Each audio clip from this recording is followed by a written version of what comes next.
संबंध जगामध्ये सर्वात मजबूत आपली डेमोक्रेसी कुठली असेल, कुठली लोकसंस्था कुठली असेल, ती भारताची आहे.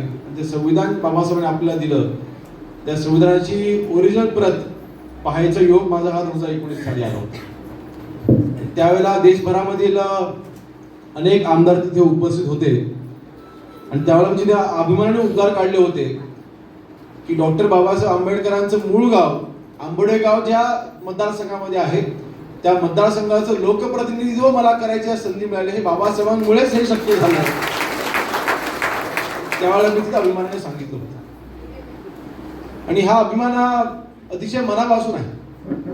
कारण आपलं संविधान जर का संबंध जगामध्ये ज्या ज्या ठिकाणी निवडणुका होता म्हणजे डेमोक्रेसी आहे, जिथे अमेरिका असेल, जिथे अन्य देश असतील, जिकडे मतदानाच्या आधारे तिथे त्या देशाचे प्रतिनिधित्व करणारे लोकप्रतिनिधी हे निवडले जातात.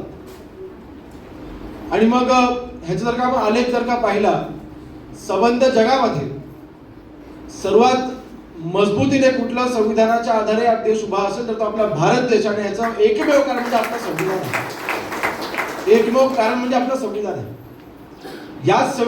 याच संविधानाने आपल्या भारतामधील सर्व नागरिकांना एकत्र आणण्याचं काम केलं, जे अजिबात सोपं नव्हतं. आपल्या सर्वांना माहिती आहे, दर 100 किलोमीटरला आपली भाषा बदलते. दर 100 किलोमीटरला आपल्या प्रथा, आपल्या रीतिरिवाज आपले बदलतात.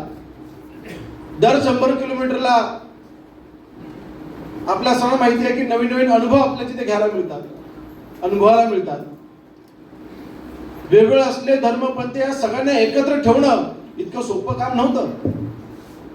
पण तरी सुद्धा कुठल्याही ठीक आहे, काही अपवाद म्हणून काही ठिकाणी प्रत्येक देशामध्ये घटना घडत असतात, परंतु तरी सुद्धा एका झेंड्याखाली, एका संविधानाखाली भारतामध्ये असलेल्या सगळ्या धर्मपंथांना एकत्र ठेवण्याचं काम हे फक्त भारत देशामध्येच आपल्याला पाहायला मिळतं आणि जगामध्ये कुठेच पाहायला मिळत नाही.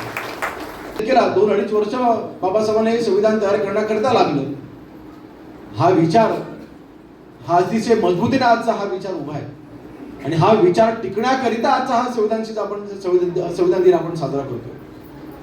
म्हणून मला वाटतं हा अभिमान सगळ्यांनी बाळगला पाहिजे. माझं तर म्हणणं उलट आहे. मला वाटतं आम्ही शिवसेनेचे पदाधिकारी आम्ही इथे आहोत.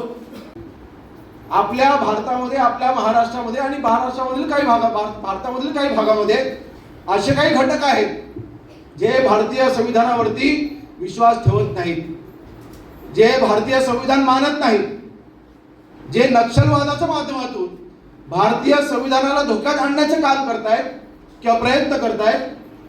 नक्षलवादाच्या माध्यमातून हे भारतीय संविधान कसं संपुष्टामध्ये येईल आणि त्यांनी स्वतः नक्षलवाद्यांनी स्वतःचं तयार केलेलं संविधान हे भारतामध्ये कसं लागू करता येईल याकरता काही घटक प्रयत्न करतायत.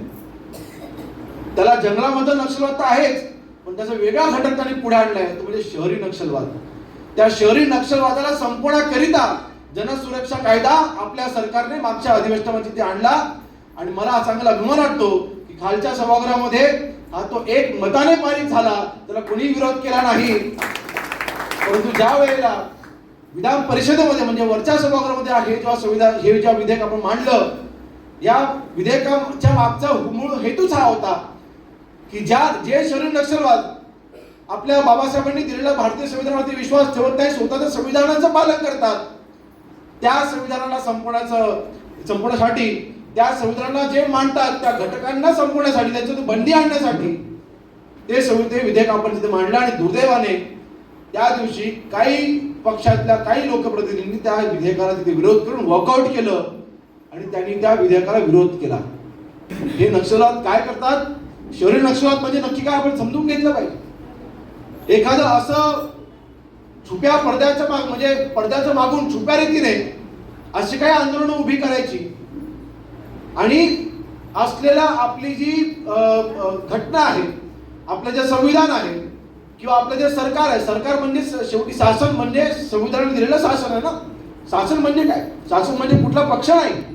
शासन म्हणजे आपल्या संविधानाने ज्या काही गोष्टी नमूद केलेल्या आहेत त्याचं पालन करण्याकरिता, त्याची अंमलबजावणी करण्याकरिता जी काही लोकपाळी उभी आहे, जे काही लोकप्रतिनिधी आहेत म्हणजे शासन. हे शासन कसं कोलमडेल ह्यासाठीचे प्रयत्न हे शरीर नक्षलवादी करत असतात आणि त्या शरीर नक्षलवाद्यांना आधार द्यायचं काम काही लोकप्रतिनिधी काही पक्ष करतायत. दुर्दैवी आहे. मग अशा वेळेला हेच लोकप्रतिनिधी मागच्या लोकसभेच्या निवडणुकीमध्ये भारताचं संविधान धोक्यामध्ये आले म्हणून प्रचार करत होते. हेच लोकप्रतिनिधी. ही दुटप्पी भूमिका कशासाठी? आपलं संविधान वाचलं पाहिजे. बाबासाहेबांनी आपल्या दिलेल्या संविधानामुळे आज भारतामधला प्रत्येक धर्माचा प्रत्येक प्रतिनिधी स्वतःच्या धर्माचा प्रचार हा खुलेपणाने करू शकतो. पण त्या धर्मावर जर का कोणी आघात आणण्याचा प्रयत्न करत असेल तर ह्याच संविधानाने ताकद दिली आहे. त्याला मुळामध्ये उघडून काढण्याची ताकद या संविधानाने दिलेली आहे ना.